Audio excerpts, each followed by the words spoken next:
मित्रांनो, तुमचं पुन्हा एकदा GB स्टोरी टेलर या यूट्यूब चॅनलवर स्वागत आहे. आजच्या आपल्या गोष्टीचं नाव आहे वेशीवरची हाडळ. लेखक संतोष देशपांडे. पण गोष्ट सुरू करण्याआधी जर कोणी या चॅनलवर पहिल्यांदाच आलेले असाल तर त्यांनी ह्या चॅनलला सबस्क्राईब करायला विसरू नका. चला तर मग अजिबात वेळ न घालवता गोष्टीला सुरुवात करूया.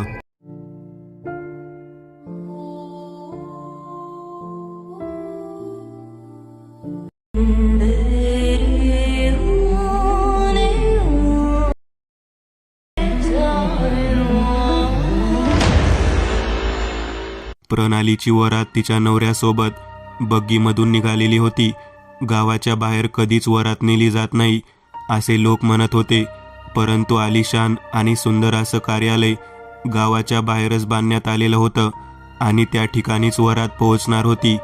तेव्हा बाबू काका म्हणाले, वरातीतून काढूच नका, शांततेने या दोघांना टू व्हीलरवर बसवून तुम्ही घेऊन जावा.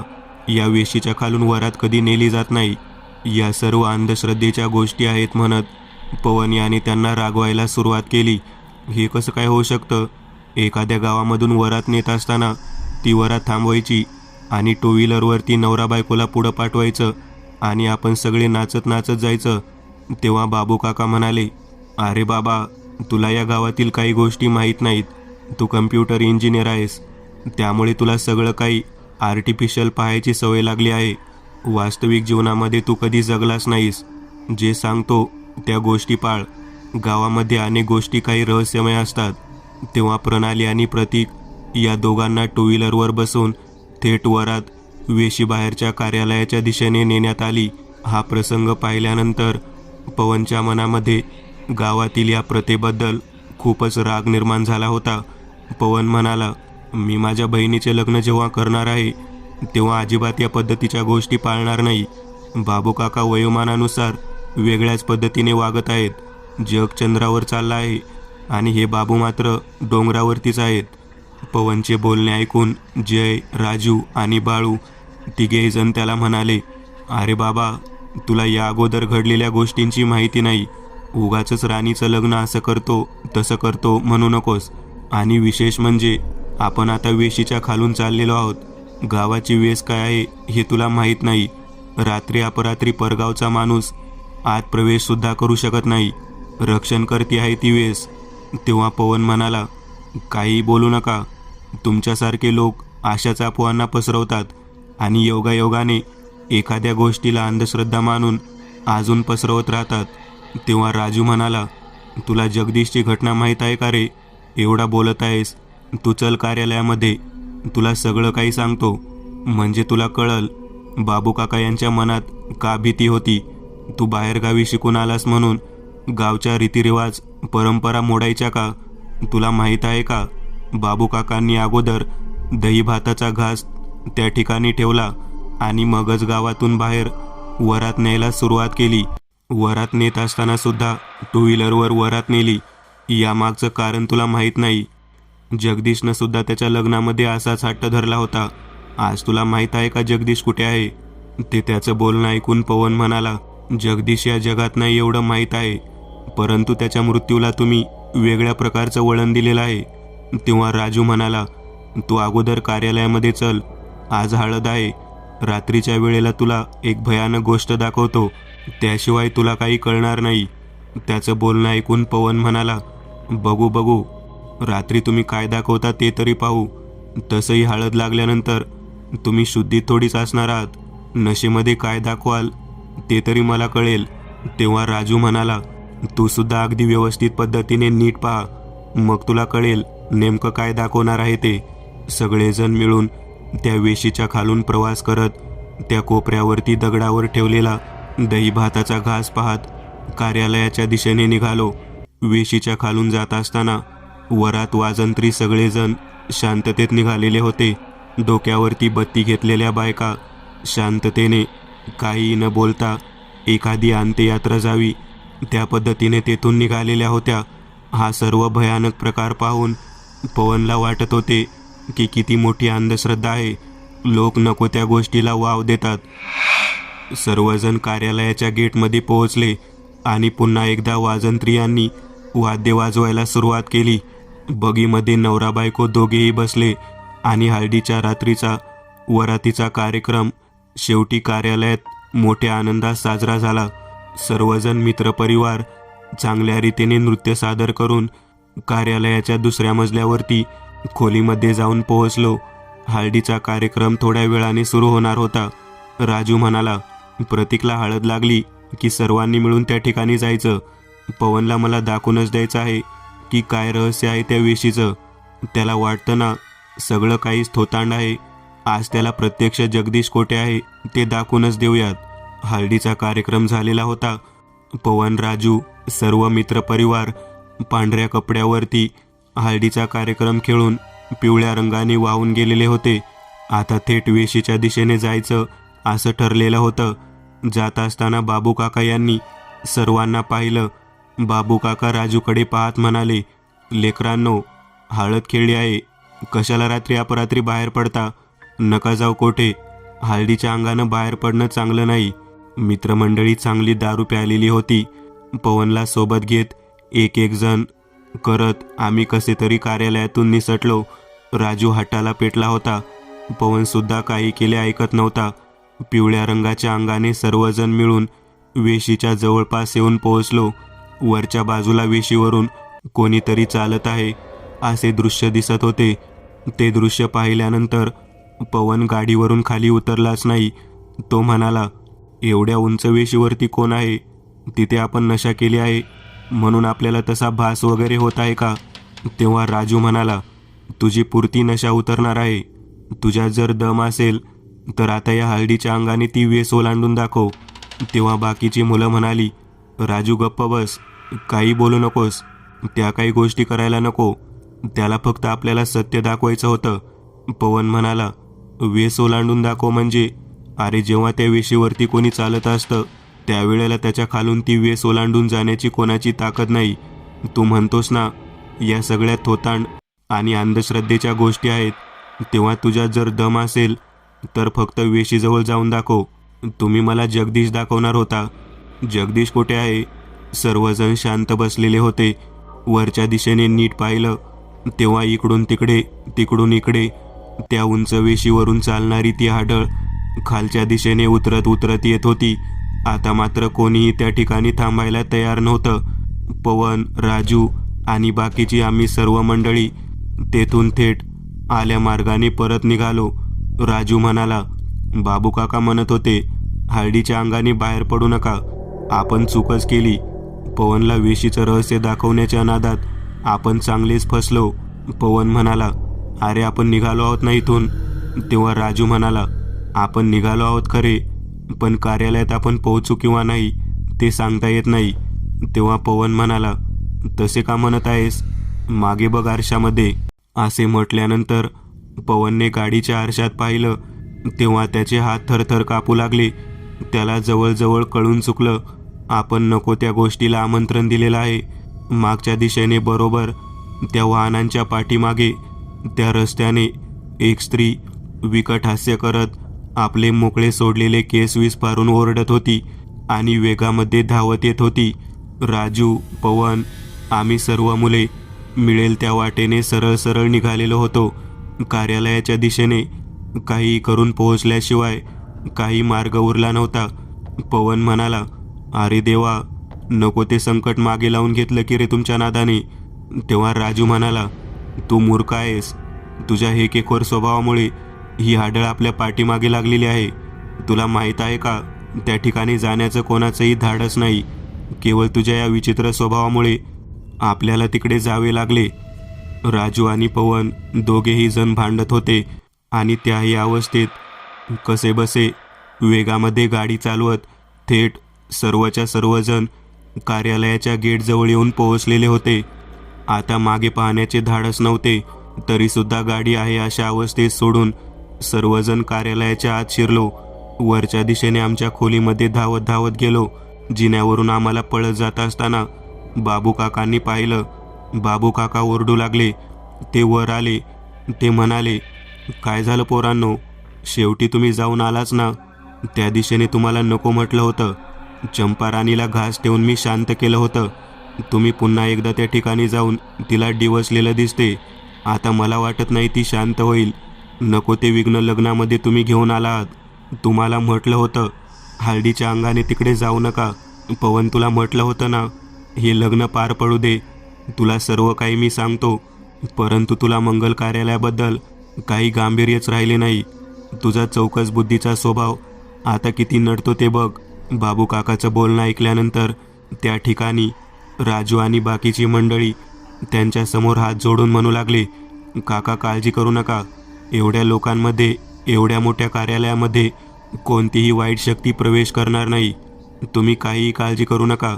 तेव्हा बाबू काका म्हणाले, अरे लेकरांनो, ही पवित्र जागा आहे का म्हणून या ठिकाणी ती यायला घाबरेल? तुम्हाला माहीत आहे का जगदीशचं काय झालं? तेव्हा पवन म्हणाला, तुम्ही सर्वजण म्हणता जगदीशचं काय झालं, जगदीशचं काय झालं सांगा बरं. नेमकं जगदीशचं झालं तरी काय? आम्ही खूप दिवसापासून ऐकत आहोत की जगदीशचं काहीतरी विचित्र झालं, पण नेमकं काय झालं? आज मला ही मुलं जगदीशला दाखवण्यासाठीच तिकडे घेऊन गेली होती. तेव्हा बाबू काका म्हणाले, बापरे, म्हणजे नको ती गोष्ट बघायसाठी तुम्ही गेला होता? तेव्हा राजू म्हणाला, काका आमचं चुकलंच. आम्ही आमच्या सर्व गाड्या गेटमध्येच टाकलेल्या आहेत. कार्यालयाच्या वॉचमनच्या गेटच्या बाजूलाच आम्ही गाड्या सोडून आलेलो आहोत. तेव्हा बाबू काका म्हणाले, तुम्ही पहिल्यांदा तुमच्या अंगावरचे हळदीचे कपडे बाथरूममध्ये फेकून द्या. दुसरे कपडे घाला. ती तुमच्या वासावरती या ठिकाणी येईल असे मला 100% वाटते. राजू म्हणाला, चला चला, लवकर चला, बाथरूममध्ये कपडे टाकायला हवे. पवन आणि आम्ही सर्व मंडळी सरळ सरळ बाथरूमच्या दिशेने गेलो. अंगावरचे सर्व कपडे पाण्यामध्ये भिजायला घातले आणि सरळ सरळ ते कपडे बाथरूमच्या कोपऱ्यामध्ये फेकले. आमच्या रूममध्ये येऊन आम्ही कपडे बदलले. कपडे घालत असताना खिडकीमधून आम्ही बाहेर पाहिले, तेव्हा गेटच्या कडेने कंपाऊंडच्या बाजूने एक बाई हातामध्ये पिशवी घेऊन फिरताना दिसत होती. राजू म्हणाला, ती आलेली दिसते. पोरांनो, खूप मोठी चूक केली. त्या वेशीकडे जायलाच नको होतं. ती वेशीवरची हाडळ एवढ्या सहजासहजी कोणाला सोडत नाही. या पवनच्या नादाला लागून आपण तिला उगाच चुचकारलं. पवन, तुझ्या चौकस बुद्धीमुळे, तुझ्या या स्वभावामुळे आपण सगळेजण संकटात सापडलेलो आहोत. तेव्हा पवन म्हणाला, ती बाई पिशवी घेऊन का आलेली आहे? तेवढ्यात बाबू काका आमच्या खोलीमध्ये आले. ते म्हणाले, पोरांनो, जे घडायला नको होतं तेच घडलं. समोर गेटच्या बाहेरच्या बाजूला ती फिरताना दिसत आहे. कंपाऊंडच्या कडेने सुद्धा फिरत आहे. ती वास घेत आहे. कोण कोण मुलं होती, त्यांना ती हेरणार, त्यांना ती वेशीकडे घेऊन जाणार. हे ऐकल्यानंतर पवन म्हणाला, बापरे, म्हणजे ती आपल्याला नेण्यासाठी इकडे आलेली आहे तर? तेव्हा राजू आणि बाकीचे सर्व मुले म्हणाले, बाबू काका, तुम्ही हे काय बोलत आहात? तेव्हा बाबू काका म्हणाले, तुला जगदीशचं काय झालं हे पूर्ण माहीत नाही का? जगदीशने सुद्धा असंच केलं होतं.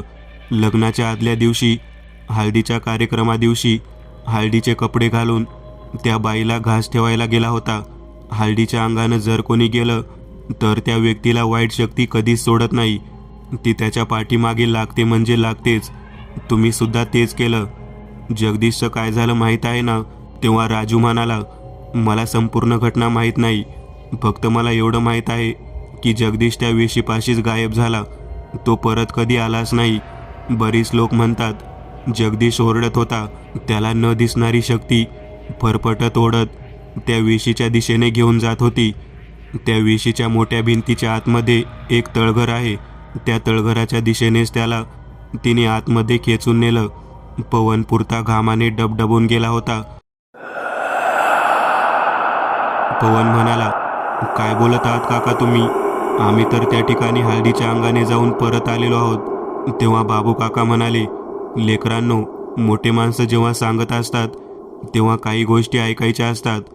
तुम्ही 21व्या शतकात जगत आहात, परंतु यापेक्षा एक वेगळी दुनिया रात्रीतून सुरू होते. त्या दुनियेमध्ये कित्येक रहस्यमयी घटना आहेत. त्या घटना अनुभवल्याशिवाय माणसाला सत्य कळत नाही. तू नको त्या गोष्टीला आव्हान दिलंस. तुझ्या या हेकेखोर स्वभावामुळे राजू आणि बाकीचे मंडळी त्यामध्ये चांगलीच फसली.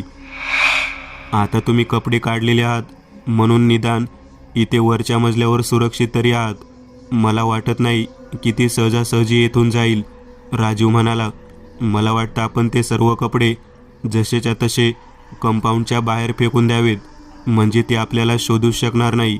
बाबू काका म्हणाले. काय गरज आहे का? जर तिने आपल्याला कपडे फेकताना पाहिलं तर ती तशीच मागे लागेल. आमचं बोलणं सुरू होतं आणि इतक्यात लाईट गेली. सर्वत्र अंधार झाला. खालच्या गेटवरचा वॉचमन जोरात किंचाळत ओरडू लागला. डीपीजवळ कोण आहे? डीपीजवळ कोण आहे? तो ओरडत होता. आमचं लक्ष त्या दिशेने जात होतं, परंतु अंधारात काहीच दिसत नव्हतं. कदाचित डीपीजवळ कोणीतरी गेलेलं होतं आणि त्यानेच लाईट बंद केलेली होती. बाबू काका म्हणाले. पोरांनो, सावध राहा. तेवढ्यात वरच्या मजल्यावरच्या खिडकीमध्ये कोणीतरी उलटं लटकलेलं बाहेरच्या बाजूनं खिडकीवरती हात मारत असलेलं आम्ही पाहिलं. बाथरूमच्या खिडकीवरतीच उभा राहून ती स्त्री हात मारत होती. ती स्त्री हात मारत असताना आम्हाला आश्चर्याचा धक्का बसला. ती कंपाऊंडच्या बाहेर आमचा शोध घेत होती. मग इथपर्यंत कशी काय पोहोचली? तेवढ्यात बाबू काका म्हणाले. अरे, तुम्ही जे कपडे धुतलेले त्यातील हळदीचे पाणी संपूर्णतः बाहेरच्या बाजूला त्या कंपाऊंडच्या दिशेने गेलं आणि त्या दिशेनेच तिने प्रवास करत इथपर्यंत या बाथरूमपर्यंत मजल गाठलेली आहे. पोरांनो, खाली जायला हवं. आता या रात्रीच्या वेळेला एवढ्या मोठ्या कार्यालयामध्ये तुम्हाला जास्त लोकांच्या आतमध्येच लपून राहायला हवं. चला खाली. आम्ही घाबरत घाबरत खालच्या दिशेने चाललेलो होतो. तेवढ्यात प्रतीकच्या पाहुण्यांमधील एक वयोवृद्ध व्यक्ती, ज्याच्या डोक्यावरती फेटा होता, हातामध्ये काठी होती, तो जिन्यावरून वरच्या दिशेने झोपण्याच्या दृष्टिकोनातून येताना दिसत होता. त्याला पाहिल्यानंतर आम्ही खाली जायला सुरुवात केली. बाबू काका म्हणाले. आजोबा, आजोबा, वरच्या दिशेने जाऊ नका. तेव्हा तो व्यक्ती म्हणाला. का? काय झालं? वर लाईट नाही का? झोपायची सोय नाही? एवढं 3 मजली कार्यालय आहे, मग खालच्या दिशेने का चाललेला आहात तुम्ही? तेव्हा त्या व्यक्तीला काय उत्तर द्यावं तेच कळत नव्हतं. तेवढ्यात बाथरूमच्या आतमधली काचेची खिडकी तुटलेला आवाज आला. एकापाठोपाठ एक आम्ही सर्वजण घाबरलो. पवन ओरडू लागला. ती आत आली. मला वाचवा, मला वाचवा. पवन चांगलाच घाबरला होता. राजू सुद्धा स्वतःचा जीव मुठीत घेऊन खालच्या दिशेने जाण्यासाठी निघाला होता. तेवढ्यात त्या वयोवृद्ध आजोबांनी सगळ्यांना थांबवलं. ते म्हणाले. कशाला घाबरू लागलेला आहात? 200-250 लोक कार्यालयामध्ये झोपायला आहेत आणि तुम्ही तरणीताठी घाबरत आहात. काय झालं नेमकं? तेव्हा बाबू काका त्या व्यक्तीकडे पाहत म्हणाले. आहो दगडू मामा, वेशीच्या दिशेने ही पोरं गेली होती. चंपा राणीच्या तडाख्यामध्ये सापडता सापडता वाचले आहेत. तेव्हा दगडू मामा म्हणायचे ते आजोबा आमच्याकडे पाहत म्हणाले. काय झालं मग एवढं घाबरायला? चंपा राणी, आणि काय मागते तुम्हाला? तिला हवा असलेला दही भाताचा नैवेद्य दाखवला आहे की बाबूनं? बाबू, दाखवला आहेस ना नैवेद्य? तेव्हा बाबू काका म्हणाले. होय, दाखवला आहे, परंतु पोरं तिकडे गेले होते हळदीच्या अंगानं.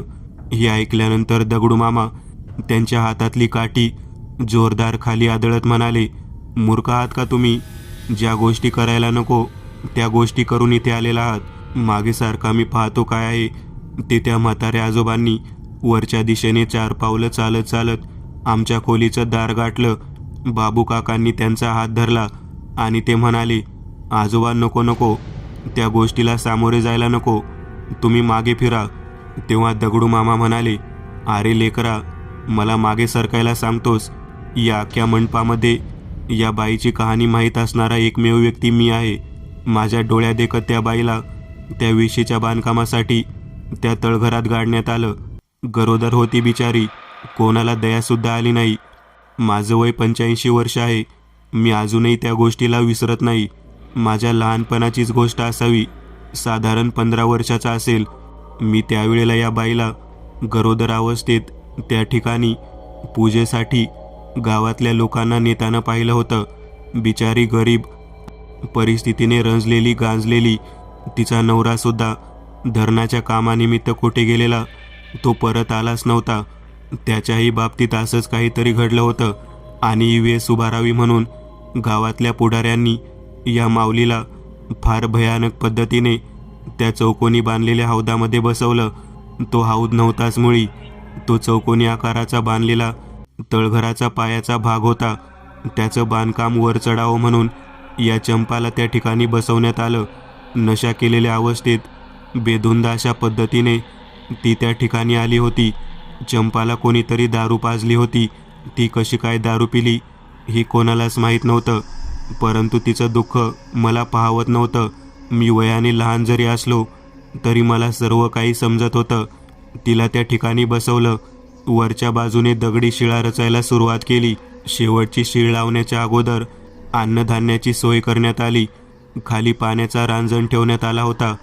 गर्भवती असलेली चंपा त्या ठिकाणी तशाच अवस्थेत बसून राहिली. गाणं म्हणत म्हणत बिचारी कितीतरी दिवस तशीच बसून होती. आम्ही आश्चर्यचकित होतो. वरच्या दिशेने बांधकाम सुरू झालं. बांधकाम चढू लागलं. चंपाचा आवाज बंद झाला होता. परंतु लेकरांनो, तुम्हाला एक गोष्ट सांगतो.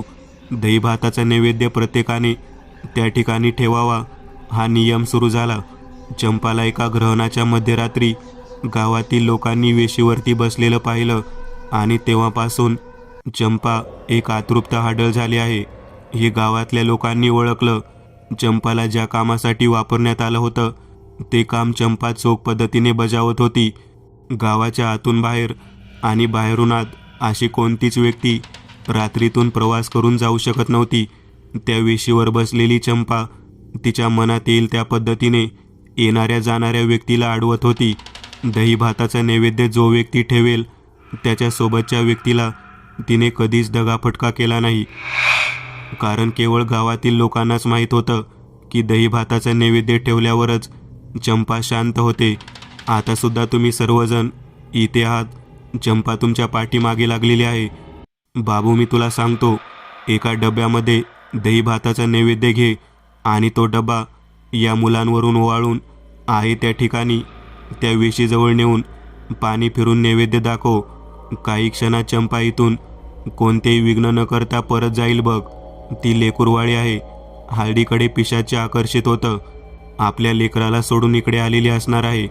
जेव्हा दही भाताचं नैवेद्य त्या ठिकाणी ठेवशील तेव्हा ती नक्कीच शांत होईल. तोपर्यंत या मुलांना सांभाळायचं काम मी करतो. जा बाबू, जा, तू त्या ठिकाणी जा. आता मात्र बाबू काकांना त्या ठिकाणी जाण्याशिवाय गत्यंतर नव्हतं. बाबू काकांनी दगडू मामांना खालच्या दिशेने यायला सांगितलं. मामा, तुम्ही खाली पायरीवरती बसा. वरून खाली कोणी येणार नाही याची काळजी तुम्हीच घ्या. आता मात्र आम्ही घाबरून मुलाच्या खोलीच्या आतमध्ये सर्व लोकांच्या उपस्थितीत जाऊन पडलेलो होतो. खालच्या भागात 100 ते 150 लोक मोठ्या हॉलच्या प्रांगणामध्ये झोपलेले होते आणि दगडू मामा त्या जिन्याच्या सगळ्यात खालच्या पायरीवरती हातात काठी घेऊन बसलेले होते. बाबू काकाला गाडीवरती कोणीतरी वेगामध्ये त्या ठिकाणी नेणं गरजेचं होतं. पवन, राजू दोघे जण चांगलेच घाबरलेले होते. आता त्या ठिकाणी जायचं कोणी?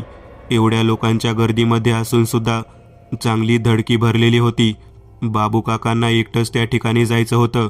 आता या सर्व प्रकारातून मार्ग काढण्यासाठी ज्या व्यक्तीने उपाय सांगितला होता ते दगडू मामा त्या पायरीवरती बसलेले होते. वरच्या दिशेने ती बाई खाली येईल या पद्धतीने आम्ही वाट पाहत होतो, परंतु दगडू मामा हे वाटेमध्ये आडवेच बसलेले होते. मुलांच्या बाजूने आम्ही शांततेने बसलेलो होतो. प्रतीकची जी खोली होती त्या खोलीच्या गॅलरीमध्ये आम्ही गेलो. भरपूर लोक आहेत म्हटल्यानंतर आम्हाला भीती नव्हती, परंतु ती बाई कधीही बाहेर येऊ शकते, आम्हाला शोधू शकते हे आम्हाला कळलेलं होतं. आम्ही दगडू मामाच्या जवळच जाऊन बसणं पसंत केलं. दगडू मामा जवळ जाऊन त्यांच्या बाजूलाच बसायचा म्हणून आम्ही तेथे थांबलो. तेवढ्या जिन्याच्या वरच्या बाजूने वरच्या मजल्यावरून जी ग्रिल होती, जी कमरेपर्यंत उंच होती, त्यावरून लटकत लटकत ती बाई खालच्या दिशेने उतरली. ती खाली उतरली की एकच गोंधळ सगळीकडे माजला. दगडू मामा ओरडले, म्हणाले, कोणीही ओरडू नका, मी सामोरे जातो. तिला कोणीही ओरडू नका, शांत राहा. जो व्यक्ती मिळेल त्या दिशेने पळत सुटलेला होता. लग्नामध्ये अशा पद्धतीचा काही प्रकार घडेल असे कोणाला वाटलं नव्हतं. दगडू मामा समोर उभारलेले, त्यांच्या हातातले घुंगूर एका ठिकाणी जोरदार आपटली आणि एकच शांतता सर्वत्र मानली. त्या काठीचा आवाज ती बाई ऐकत होती. त्या काठीला त्यांनी गोल गोल फिरवले आणि त्याची घुंगरू वाजवायला सुरुवात केली. दगडू मामा तिच्याकडे पाहत म्हणाले, ए बाई, तू लेकरूवाळी आहेस. एका लेकराचे काम आहे, एका लेकराचे लग्न आहे, गावातलं पोरगा आहे, सवाष्ण म्हणून येथे आली आहेस. चोळी बांगडी मोठी खणा नारळानं भरून तुला तुझ्या ठिकाणी पोहोच करतो. तुझ्या लेकराला दही भाताचा नैवेद्य पाठवला आहे, तो नैवेद्य तुला देतो. या लेकरांना सोडून दे, हे ठिकाण सोडून दे. गावातल्या लेकराचे काम आहे, गावातल्या लेकराचे लगीन आहे, लग्नामध्ये इग्न नको आणूस. तुझ्या पुढे हात जोडतो. ही बिरोबाची काठी आहे, त्याचं घुंगरू आहे, त्याची लाज राख आणि तुझ्या जागी निघून जा. तेव्हा ती वरच्या दिशेने पाहू लागली. माझ्या लेकराला घास भरत होते. 4 टाळकी त्या ठिकाणी आली. माझ्या लेकराची झोप मोड केली. मी नैवेद्य ठेवल्यावर कधी आले आहे का कोठे? कधीच आली नाही. आज मला यावं लागलं, मला बोलावलं गेलं. मला ज्या गोष्टींना त्रास होतो ती गोष्ट केली आहे, त्या गोष्टीची शिक्षा द्यायला नको. पुन्हा कोणी त्या विषयीकडे फिरकले नाही पाहिजे. ती माझी जागा आहे, माझं ठिकाण आहे. दही भाताचा नैवेद्य ठेवल्यानंतर तेथे शांतता हवी असते. माझ्या पोराला मला झोपवायचं असतं. त्याची झोपमोड झाल्यावर त्याचा सांभाळ कोण करणार? तुमच्या गावातील एकाला सांभाळायला मी ठेवलं आहे. माझ्यासोबत आता सध्या तूच तिथे थांबला आहे. तेव्हा दगडू मामा म्हणाले, कोण आहे तिथे? तेव्हा ती म्हणाली, जग्या. तो जग्या आहे ना, मीच त्याला त्या ठिकाणी ठेवून घेतला आहे. तो पण आला होता असंच माझी आणि माझ्या लेकराची झोपमोड करायला. त्याला झोप काय असते ते मी झोपूनच दाखवले. आता जे 4 टाळके आले होते त्यांना शोधत आहे. त्यांना माझ्यासमोर आणून सोड, मी इथून निघून जाते.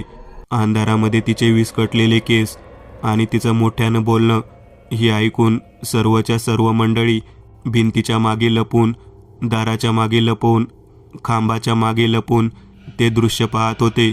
ज्यांना जिकडे मिळेल तिकडे ते लपून बसत होते. आम्ही सुद्धा असाच आसरा घेऊन लपून बसलो होतो. दगडू मामा म्हणाले, बाई, तुझं स्थान, तुझं ठिकाण जशीच्या तशी बाधित राहील. या गावातील कोणताही व्यक्ती त्या ठिकाणी तुला आव्हान देण्यासाठी कधीच येणार नाही. तू मनामध्ये कधीच अशी गोष्ट आणू नकोस की ज्यामुळे तुला आणि तुझ्या लेकराला तेथून बाहेर पडावे लागेल.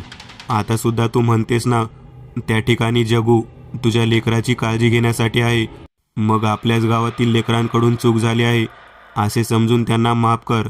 तुझा दही भाताचा घास त्या ठिकाणी ठेवण्यासाठी व्यक्ती पाठवलेला आहे. माफ कर या लेकरांना. तेव्हा ती बाई समोर येऊन दगडू मामा समोर उभा राहिली आणि मामाकडे पाहत म्हणाली, लेकराचा आवाज, त्याचं रडणं, त्याचं हसणं, त्याच्यासोबत माझं जीवन त्या वेशीच्या आतमध्येच बंदिस्त आहे. तुला माहीत आहे का, त्याला झोपायसाठी मला काय काय करावं लागतं? त्या वेशीवरच्या भागामध्ये त्याला उराशी धरून फिरावं लागतं. त्याला अंगाई गीत गावे लागतात. त्याला आणलेला घास त्याला भरवावा लागतो. लेकरू किती जरी झालं तरी बापाशिवाय जगू शकत नाही. त्या जगूला त्या ठिकाणी मी ठेवलेला आहे. त्याला बाप म्हणून मी समोर उभा करते. तो अजूनही माझ्यासोबत माझा नवरा म्हणूनच राहत आहे. माझ्या लेकराला मी त्याचा बाप आला आहे म्हणून सांगते. मी वेशीवरती फिरत होते आणि ती 4 टाळकी त्या ठिकाणी येऊन आम्ही बोललेलं ऐकत होती. मला आकर्षित करण्यासाठी हळदसुद्धा लावून आले होते. मला त्या 4ही जणांना पाहायचं आहे. त्यांना पाहिल्यानंतरच मी इथून निघून जाईल. दगडू मामा तिच्याकडे हात जोडत म्हणाले, नको बघूस त्यांच्याकडे. ती आपल्या गावातीलच लहान मुलं आहेत. तुझा जो काही हट्ट आहे तो आम्ही पुरवतो. तुझ्या वेशीच्या जवळ तो घास नेऊन ठेवतो. तुझ्या लेकरासाठी कपडे, तुझ्यासाठी साडी, चोळी, बांगडीचा उतारा ठेवतो. पण जा बाई, जा. मला आता काठी वाजवायला लावू नकोस. जा आता. एका क्षणात बेसूर पद्धतीचा आवाज यायला सुरुवात झाली आणि एका पाठोपाठ एक करत लाईटचे दिवे तडाडू लागले. आलेल्या मार्गाने ती निघाली असावी अशा पद्धतीचा तो आविर्भाव होता. आम्ही जीव मुठीत घेऊन थांबलेलो होतो. दगडू मामा आमच्याकडे पाहत म्हणाले, संपूर्ण नीरव शांतता झाली आहे. लेकरांनो, चंपाराणी गेली आहे. पवनकडे पाहत आम्ही म्हणालो, तुला कळलं का काय प्रकार असतो ते? वेशीवरची हाडळ केवळ भाकीत कथा, अथवा अंधश्रद्धा नाही. हे कटू सत्य आपल्या गावासाठी आहे.